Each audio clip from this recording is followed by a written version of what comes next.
From taco night in Tulum to sushi in Tokyo, every bite is rewarding and post-worthy with Amex Gold's 4 times membership rewards points at restaurants worldwide. Wherever you dine, points are piling up. So bring your friends along for your next course, because it's not all about the posts. It's about the company and the memories. How can gold from Amex sweeten your next food moment? Learn more at americanexpress.com/explore-gold. Terms and points cap apply.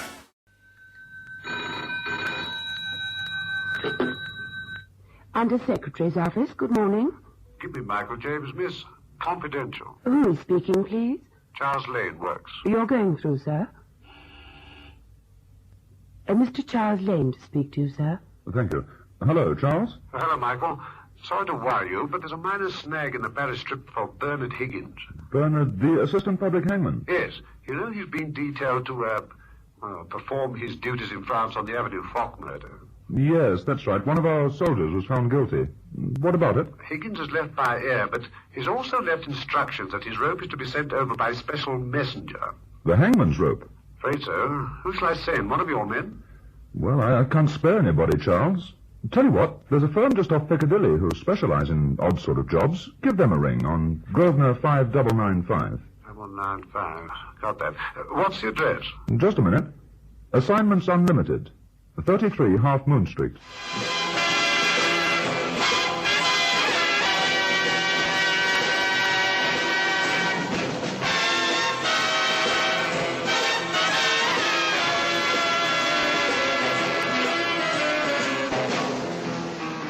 When Charles Lane outlined the job he had for us, it seemed so simple and straightforward that I thought it hardly worth the attentions of a special operator.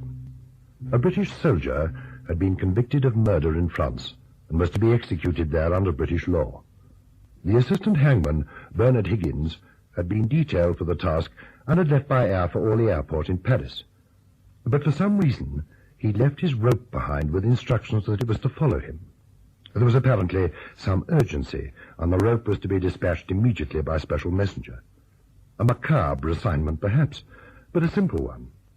Lane handed me a closed suitcase and a return ticket to Paris, and since the weather was fine, I decided to enjoy a few hours in Paris myself.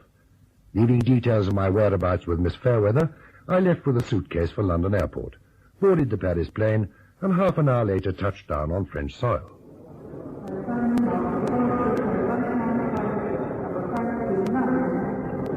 Bonjour, monsieur. Bonjour. You will be staying long in Paris, monsieur? Oh, just 3 hours. I'm catching the afternoon plane back again. Do you have a reservation? Yes, here it is. Thank you, monsieur.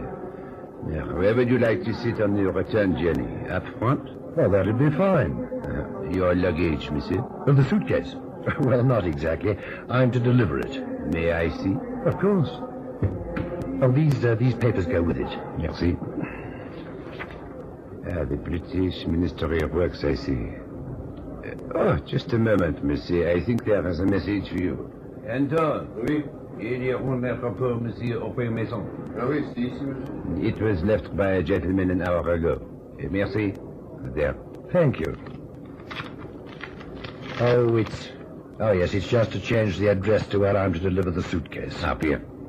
Is there anything you have to declare, monsieur? No, nothing at all. The suitcase, may I look inside? Of course. It is quite heavy, huh? What are you carrying here from the Ministry of Works? It's a hangman's rope. Pardon, monsieur. The soldier who's to be hanged tomorrow. The hangman is here already, and the suitcase contains his rope. Well, don't you want to look inside? That will not be necessary, monsieur. Thank you. That is all. This note from the hangman. It was the hangman who left the note? Yes. Parbleu. Well, is something wrong? No. Well, it says I'm to go to 16 Rue Fiable. Do you know where that is, by any chance? I am sure that the taxi driver will, monsieur. Manuel?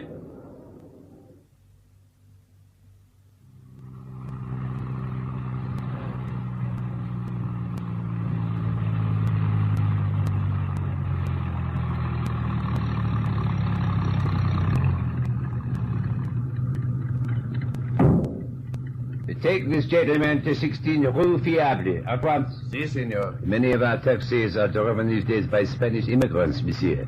But Manuel knows Paris intimately. Good day, monsieur.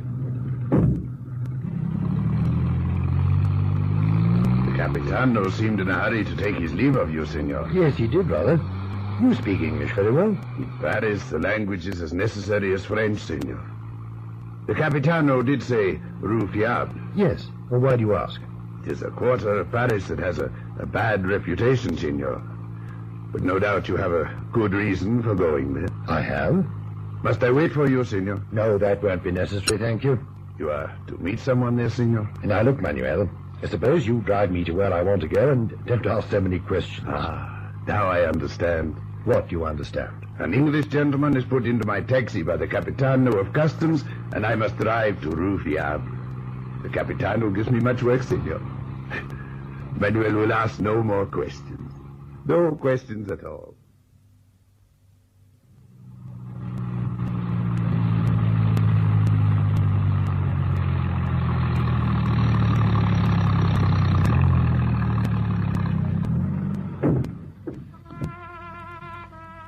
There you are. Keep the change. Grazie, senor. And good luck, senor. 16. Well, he was certainly right about the area. Unsavory is a mild word.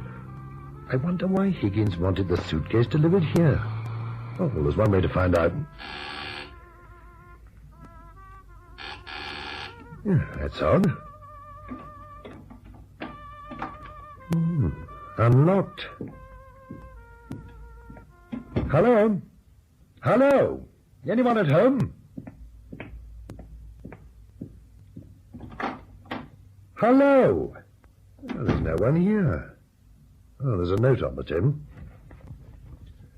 Please leave suitcase on table. Thank you, Higgins.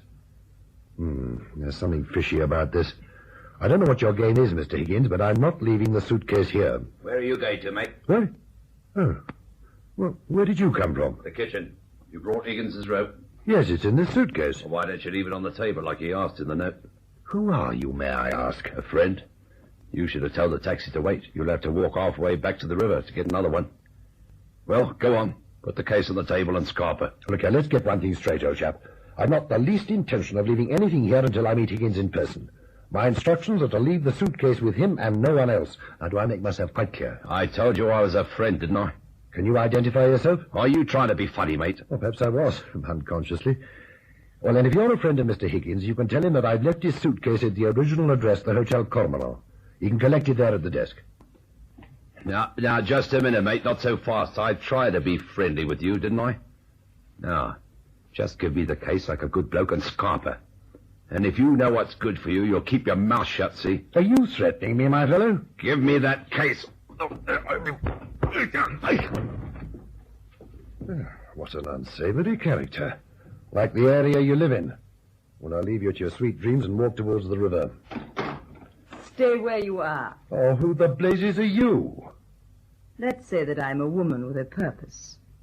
Now, put the suitcase on the table. I warn you, I'll use this gun on the least provocation. It seems to me that a lot of people are going to do a lot of trouble just to lay hands on a hangman's rope. Perhaps. Just do as I say. Oh, who are you trying to fool? That gun you're waving at me isn't fitted with a silencer. If you fire it, you'll have half the neighbors about your ears, followed by the gendarmerie. See that vase on the mantelpiece? Yes. Nice shot. Nice sound. It's as familiar here as beetle music in a working-class suburb. I'm beginning to believe you. That's better. Now, what's your name? Mason, Aubrey Mason. Yours? It's not important. Are you from the ministry? No, I run a private organization, Assignments Unlimited. I was employed to bring the suitcase here by the ministry.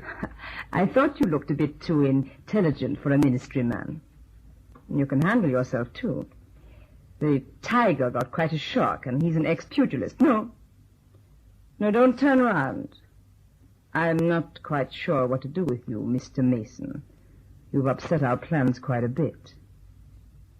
Now, tiger. The rotten lousy. Hold it. Once is enough. You could only get better of him when he wasn't looking. Why, he took me by surprise, Yes, Nada. didn't he? Pity a man like him has to come to an untimely end. He'd be worth 6 of you. But I have a feeling that Mr. Mason, whoever he might be, has far too many scruples. All right. Tie him up and dump him in the corner.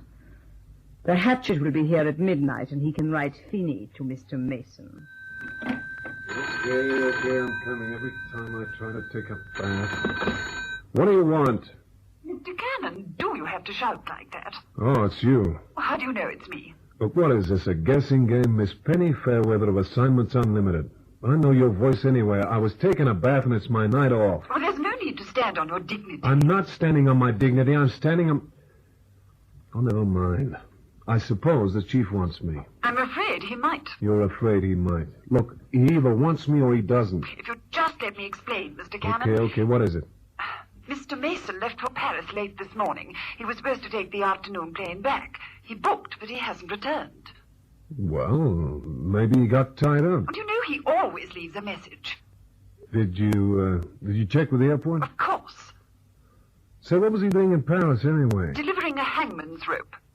Well, it's one way of boosting the export drive. It was for Mr. Higgins, the executioner. I phoned him in Paris, and he hasn't received the rope, nor has he seen Mr. Mason. I got a little worried, so I phoned you. Okay, so I'll go to Paris in the morning and see if I can find him. Now, do you mind if I get back to my bath? Couldn't you go tonight, Mr. Cannon? There's a Westbury freight plane, leaves in half an hour. It would all be on the expense sheet. Well, what am I supposed to do all night in Paris? Well, that wasn't a very intelligent remark, Miss Fairweather. Okay, I'll go. Well, I've booked 2 seats. 2 seats? Oh, I thought I'd come with you to give you the full brief. Oh, well, then that remark wasn't so unintelligent after all. What's that, Mr. Cannon? Never mind skipping. I'll pick you up in 10 minutes, Mr. Cannon. Well, that should give you time to make yourself respectable. Well, my life became respectable when you booked that second seat. Okay, Penny Fairweather, but if you've got me off on a wild goose chase, you know what I'll do with that hangman's rope? Yeah, well, you've just told me, Mr. Cannon. Skip it.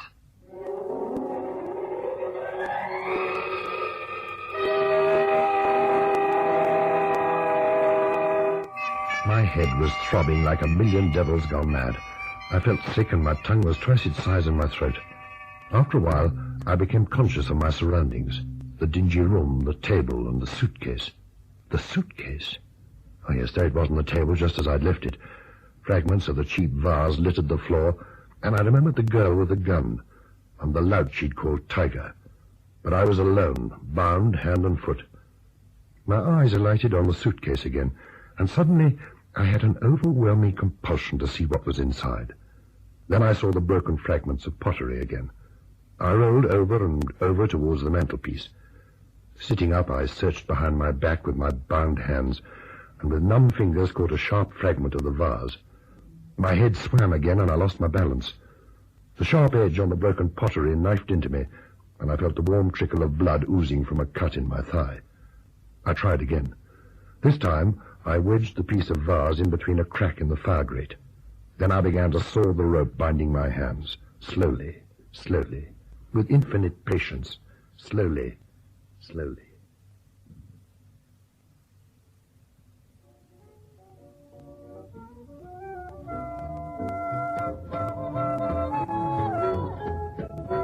Are you sure it's all right for us to come in here, Mr. Cannon? Look, the guy at the airport said this is where the captain goes to relax. We got to talk to the captain, so we come here. And come to think of it, the captain hasn't got bad taste at dinner. Table for 2, monsieur? No. I was looking for the captain of customs, Orly Airport. They said he might be here. Ah, oui, monsieur. Captain Jacques Leroy. That one, monsieur. Huh? Not the blonde. Lady friend, monsieur. Oh, I see, yeah. Well, thanks very much. Come on. Excuse me, Captain Leroy? Yes? Well, my name's Cannon. I'm looking for a man who should have boarded the afternoon plane back to London. He didn't make it, and I wondered if you might remember him. How could I remember him if he didn't arrive? Well, he came in on the late morning plane. You couldn't mistake him because his luggage was, let's say, out of the ordinary. Not the man with the hangman's rope? Yeah, that's right. Any idea where he went to? I must certainly do. Pardon, chérie. Rendre tout de suite. Come this way. My wife, you know. She would be upset if she knew the contents of that suitcase. Yeah, well, it was only a quart of hemp broke. I know. They always make it out of hemp stronger, you know. Yes. Couldn't afford to have it snap. Monsieur, I put your friend in a taxi. There was a note left for him to go to number 16 Rue Fiable. It is what you call a rough quarter of Paris. He was taken there by a Spanish taxi driver, Manuel. I do not know his other name. That is all I can tell you. Good night. 16 Rue Fiable, you said? Yes, that is correct, monsieur. Au revoir. Well? Well, now we know where he went. Let's grab a cab. We're hot on the scent, which is more than I can say for the captain's wife. He seemed quite upset about the rope. And do you know why, Penny Fairweather? His wife. His wife? Yeah. She's giving him too much rope.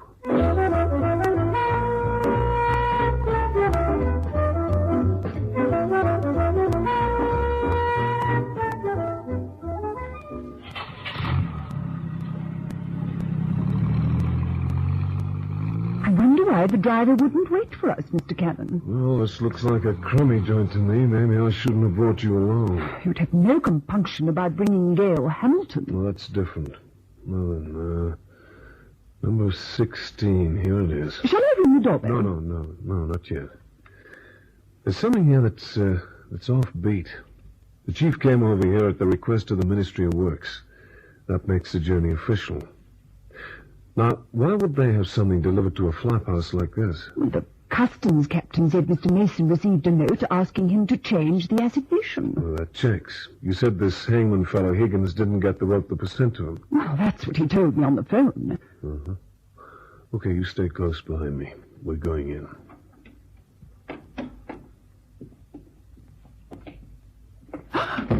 What is it?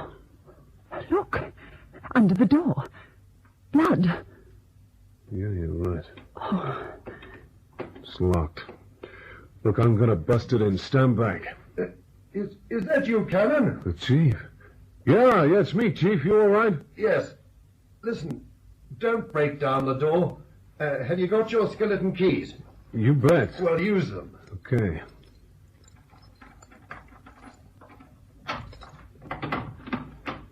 Mr. Mason. Oh, it's all right, Miss Fairweather. May I ask why you brought her to a place like this, Cannon? Oh, it wasn't his fault, Mr. Mason. I wanted to come. We only played a hunch, Chief. We didn't know. Lock the door again, will you, Cannon? You lock it from the inside? Yes. Our birds will be back sometime, I think. I'd like them to find the door just as they left it. Okay. Well, what happened anyway? Oh, I was held up at gunpoint by an attractive young lady and coshed by an ex-pugilist. So far as I can gather, simply so that they could get their hands on a hangman's rope. But after messing me up, they left the suitcase containing the rope behind. You mean the rope's still in there? Coiled, but fortunately not knotted. Well, it could be they're friends of the condemned man and just wanted to keep the rope from the hangman. Oh, possibly. But would it be kind to delay the execution of a friend when he's doomed anyway? No evidence, maybe? Oh, there's machinery of law to take care of that contingency. Yeah, but this is France, Chief. Well, the man was tried by British justice. Hence the hangman and not Madame Guillotine. How did you find me here? The captain at the airport said that you could... I can hear someone coming. Look, move up the window, Chief. I'll deal with whoever it is. Not on your life, Cannon. That's a heavy tread. It just might be an ex-pugilist named Tiger. I've a small score to settle.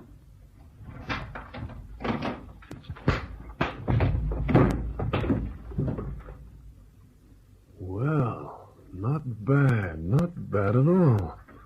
You haven't lost a touch, Chief. And, looking at him, I'd say that you've more than even the score. I haven't, Cannon. That's not the Tiger. I've never set eyes on this man before.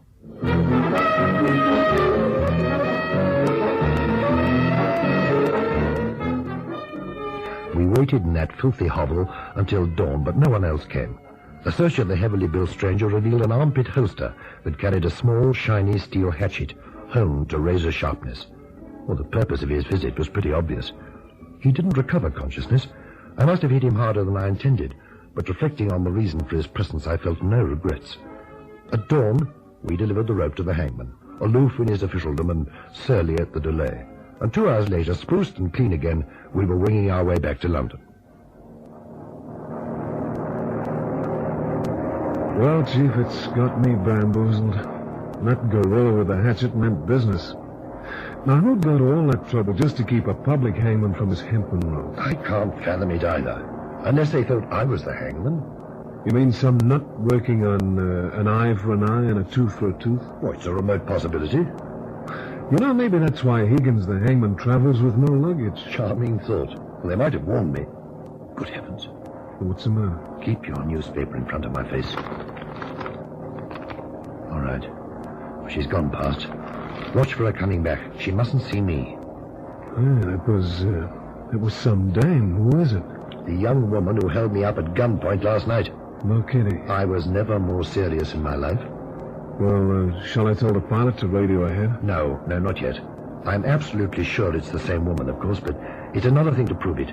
When we land, we'll check with the manifest and see who she is. Then I think it'll be time for the police. Will all passengers extinguish cigarettes and fasten seatbelts, please? We're coming to land now at London Airport. Will all British and French nationals report through exit B, other nationals through exit Y? All right, I'll use my own paper this time. I made a slit in it. Well, she's seated. It's her, no doubt about it. A girl like that, it's unbelievable. Maybe, Chief, but that hatchet was awful real. You know, I'm going to tell that, though. I just got a feeling that if we give her enough rope, she'll hang herself.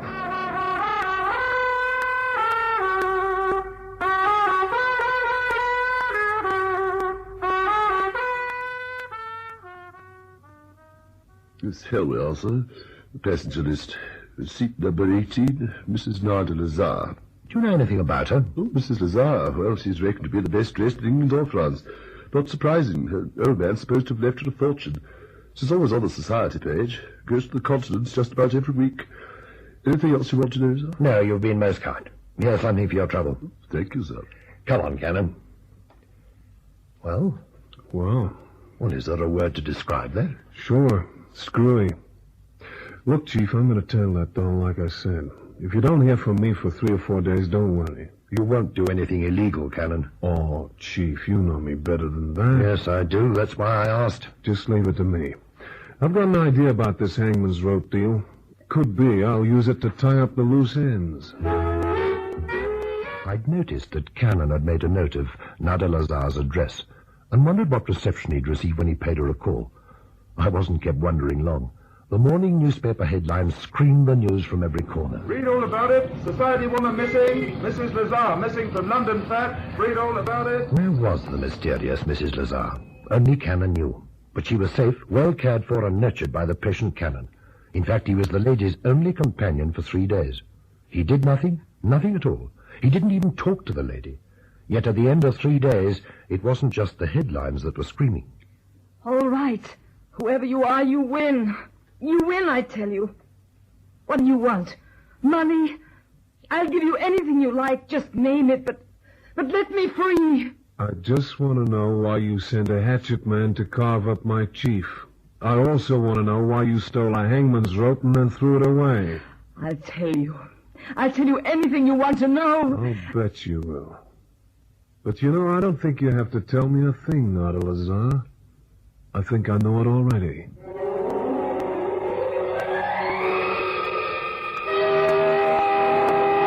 Cannon phoned the police, and the mystery was ended.